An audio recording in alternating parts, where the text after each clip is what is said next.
हामीहरूले आफ्नो रिलेसनसिपलाई कसरी राम्रो बनाउन सक्छौँ। आजको यस भिडियोमा हामीले त्यस्तो 5वटा स्टेपको बारेमा कुराकानी गर्नेछौँ जुन स्टेपले हामीलाई आफ्नो रिलेसनसिपलाई बेस्ट बनाउन एकदमै हेल्प गर्नेछ। पहिलो स्टेप छ गाइज, त्यो माया मनमा मात्रै नराख्नुहोस्, त्यसलाई देखाउनुहोस्। हामीहरूको समस्या के हुन्छ भने हामीहरूले कसैलाई एकदमै धेरै माया गर्छौँ, एकदमै धेरै माया गर्छौँ, तर हामीले त्यो माया उनीहरूलाई देखाउन सक्दैनौँ। यदि हामीले कसैलाई 100% माया गर्छौँ भने हामीले उसलाई जम्मा 20%, 25% अथवा म्याक्सिमम 50% मात्रै माया देखाइरहेका हुन्छौँ। अनि केही समयपछि के हुन्छ तपाईँलाई थाहा छ, यदि त्यो केटीलाई अथवा त्यो केटालाई कुनै दोस्रो व्यक्ति आएर उसलाई 60% मात्रै पनि माया देखाइदिन्छ भने आफ्नो त्यो व्यक्ति उसैको हुन्छ। तपाईँलाई यो कुरा थाहा छ कि छैन, यो संसारमा सबै मानिसहरू मायाको प्यासी हुन्छन्। तपाईँले कसैलाई डिपली माया त गर्नुहुन्छ तर तपाईँहरूले उसलाई देखाउनु नै भएको छैन भने त यसबाट केही काम छ त? पक्कै पनि छैन।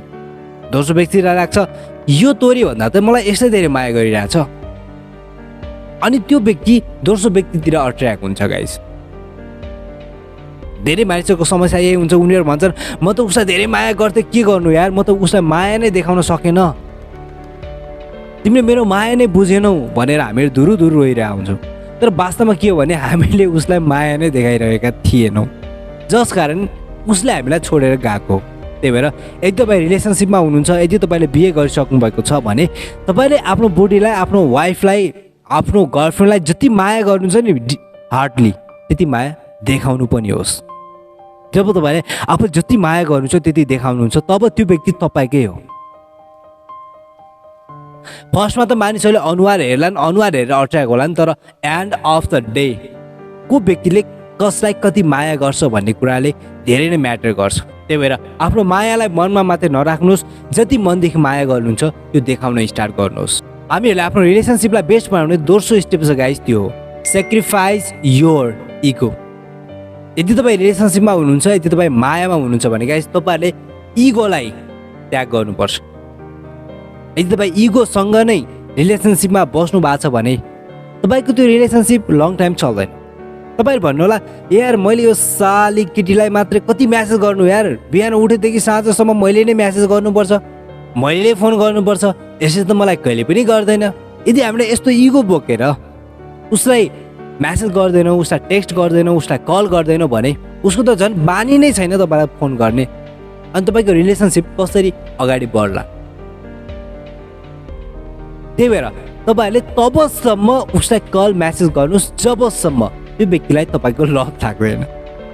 जब उसलाई पनि तपाईँको लत लाग्छ तब उताबाट पनि कल म्यासेज आउन थाल्छ। तर तपाईँहरूको रिलेसनसिप अलिकति धेरै लङ टाइम भइसकेको छ, तपाईँको बिहे भइसकेको छ भने तपाईँहरूले अब उसबाट मात्रै आश गर्ने होइन, तपाईँले आफूले देखाउनुहोस्। गाइस, आफ्नो इगोलाई साइड लगाइदिनुहोस्, तपाईँ नै अगाडि बढ्नुहोस्। तपाईँलाई कुरा गर्न मन छ तपाईँले बोलाउनुहोस्, तर तपाईँले बोलाउनु भयो त्यसपछि तपाईँ झगडा गर्न थाल्नुभयो, यार तैँले मलाई बोलाउनुहोस्, यो गरिदिनुहोस्, त्यो गरिदिनुहोस्, यसबाट पनि तपाईँको चल्दैन।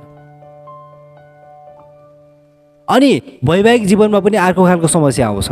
उनीहरूले आफ्नो बुढीलाई हरेक दिन प्रशंसा गरिरहेका हुन्छन्, केही समयपछि प्रशंसा गरेर नै भुल्छन्। उनीहरूलाई लाग्छ यार घर की मुर्गी दाल बराबर। तर वास्तवमा तपाईँलाई यो कुरा पनि ख्याल होला, यदि तपाईँले घरको कुरालाई रेस्पेक्ट दिनुहुन्न, घरको कुरालाई तपाईँले राम्रो तरिकाले युज गर्नुहुन्न भने त्यो घरको कुरा पनि तपाईँहरूबाट पराइ भइदिन्छ।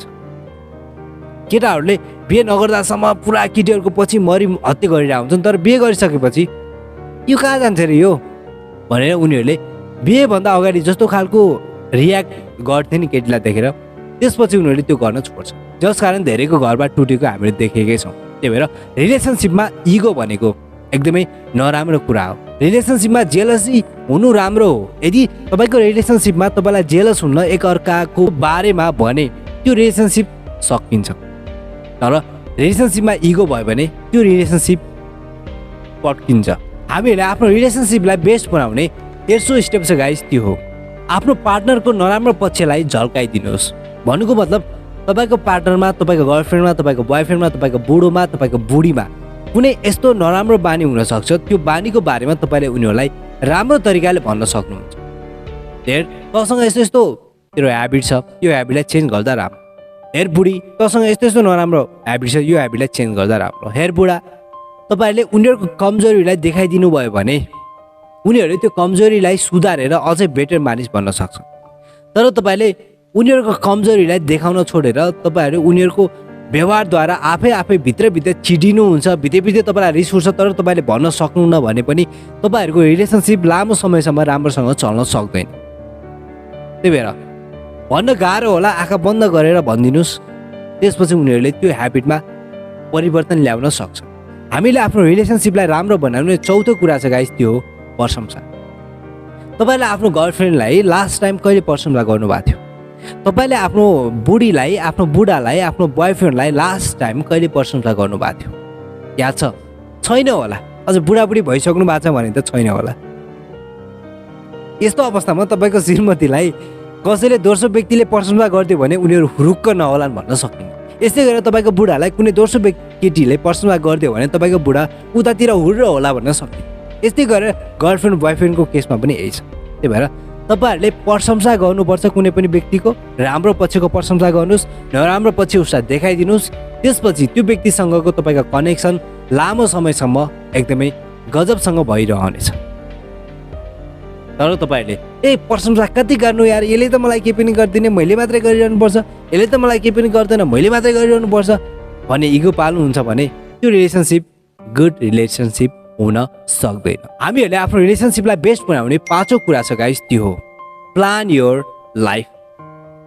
यदि तपाईँको गर्लफ्रेन्ड बोयफ्रेन्ड भइसक्नु भएको छ अथवा तपाईँहरूको बिहे भइसकेको छ भने जस्तो केटाहरू के गर्छन् भने घरको अवस्था कस्तो छ त्यो अवस्थाको बारेमा आफ्नो श्रीमतीलाई जानकारी दिँदैनन्। किनकि उनीहरू सोच्छन् यार घरमा यो समस्या छ, फाइनेन्सियल यति धेरै प्रब्लम छ, मैले यसलाई भने त टोटली उसलाई पनि टेन्सन हुन्छ, मैले आफै टेन्सन बोकिरहेको छु भने उसलाई म किन टेन्सन दिउँ भन्ने विचार सोचेर उनीहरूले आफ्नो गर्लफ्रेन्डलाई, आफ्नो श्रीमतीलाई के पनि भनिरहेको। ठिकै छ, गर्लफ्रेन्डलाई त नभन्नुहोस्, तपाईँको कुनै नराम्रो कुराहरू थाहा पाएर उसले छोड्ला भन्ने डर होला तपाईँलाई। तर तपाईँले यो कुरा याद राख्नुहोस् गाइस, कसैले तपाईँलाई छोड्छ भने बिहेभन्दा अगाडि छोडोस्, एकदमै राम्रो। तर बिहेपछि उसले तपाईँलाई छोड्न नपरोस्। त्यही भएर तपाईँले आफ्नो नराम्रो कुराहरू, आफ्नो समस्याहरू सबै उसलाई जानकारी दिनुपर्छ। यदि तपाईँहरू रिलेसनसिपमा गइसकेको 2-3 वर्ष भइसकेको छ भने। तर तपाईँले बिहे गरिसक्नु भएको छ, तपाईँले आफ्नो श्रीमतीलाई कुनै पनि कुराको बारेमा जानकारी दिनुहुन्न भने आफ्नो श्रीमतीको डिमान्ड बढ्छ, श्रीमानको डिमान्ड बढ्छ, जस कारण तपाईँहरूले धेरै टेन्सन बोक्नु पर्ने हुन्छ। यदि तपाईँले आफ्नो घर परिवारको सबै कुराहरू, फाइनेन्सियल कुराहरू उसलाई राख्नु भएको छ, आफ्नो इन्कम कति छ, खर्च कति छ, हामीहरूको लाइफको प्लान के हो, हामीहरू कहाँ पुग्न चाहन्छौँ, यसरी हामीले पर्पर लाइफको प्लान बनाएर दुईजना बसेर अगाडि बढ्छौँ भने हामीहरूको त्यो रिलेसनसिप बेस्ट हुन सक्छ। तपाईँलाई थाहै होला, मायाले मात्रै भात पाक्दैन। भात पाक्नुको लागि फाइनेन्सियली रूपमा हामीहरू एक्टिभ हुनु जरुरी छ। तर तपाईँले आफ्नो घरको फाइनेन्सियल कन्डिसन आफ्नो लाइफ पार्टनरसँग सेयर गर्नुहुन्न भने तपाईँहरू अझै दुःखमा हिँड्नुपर्ने हुन्छ। यति थियो गाइस मैले केही फाइन्ड गरेका आफ्नो रिलेसनसिपलाई बेस्ट बनाउने 5वटा स्टेपहरू। यो स्टेप बाहेक अरू धेरै स्टेपहरू हुन सक्छन्। यदि तपाईँलाई थाहा छ भने गाइस कमेन्ट बक्समा लेख्नुहोस्, हामी नेक्स्ट भिडियोमा फेरि भेट गर्नेछौँ। यदि तपाईँहरूले हाम्रो घिमिरे दीपक ब्लग च्यानललाई सब्सक्राइब गर्नुभएको छैन भने तल डिस्क्रिप्सनमा लिङ्क छ, त्यहाँ गएर तपाईँले भिजिट गरेर भिडियो हेरेर सब्सक्राइब गर्न सक्नुहुन्छ।